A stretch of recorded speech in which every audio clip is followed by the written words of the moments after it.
is Mang Jose on the net. Sa gitna ng kapangyarihan,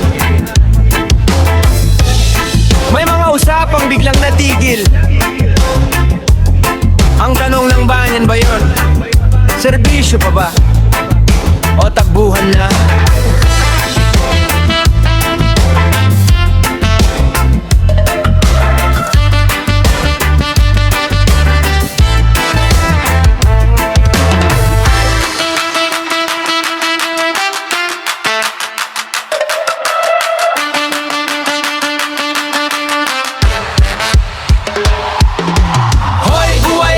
Nasaan ang serbisyo? Nasaan ang tama? Bayan ang dahilan, hindi sariling drama.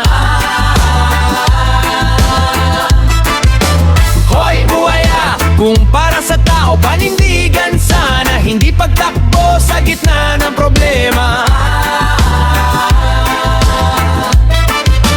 Hoy buhaya, dinggin ang sigaw ng masa, hindi katahimikan ang sagot sa madla.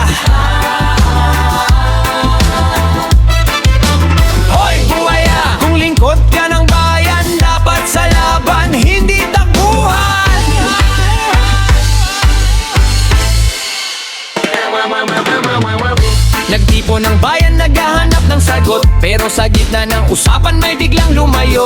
Mga tanong ng masa, biglang naiwaglit, parang usok na nawala sa init. Trabaho'y harapin, hindi iwasan, tungkulin na ipaliwanag sa harap ng bayan.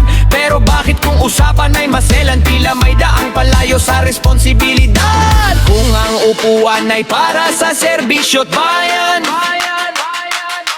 bakit sa gitna ng laban kayo iiwasan?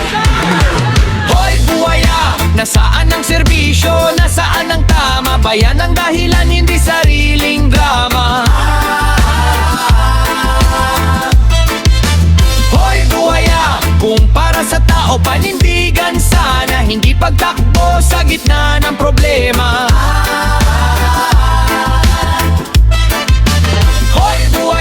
Dinggin ang sigaw ng masa, hindi katahimikan ang sagot sa madla.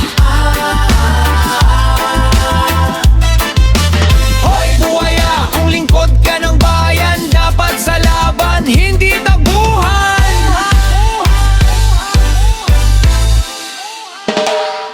Ang batas ay para sa lahat, hindi iilan, hindi laruan ng kapangyarihan sa halalan. Kung may usapan, dapat harapin, hindi iniiwan kapag umiinit ang hangin. Bayan ang nagluklok sa inyo sa taas, kaya bawat kilos may bigat sa landas. Hindi pwede ang iwas, hindi pwede ang liko. Kung serbisyo ang usapan, dapat totoo.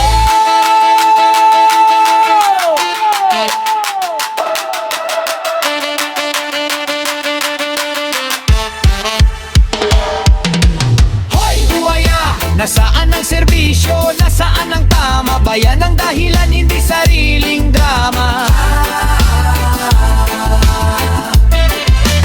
Hoy buhaya, kung para sa tao panindigan sana, hindi pagtakbo sa gitna ng problema. Hoy buhaya, dinggin ang sigaw ng masa, hindi katahimikan ang sagot sa madla. Hoy buhaya, kung lingkod ka ng bayan, dapat sa laban, hindi takbuhan. Sa dulo ng lahat ng usapan, ang bayan pa rin ang huhusga.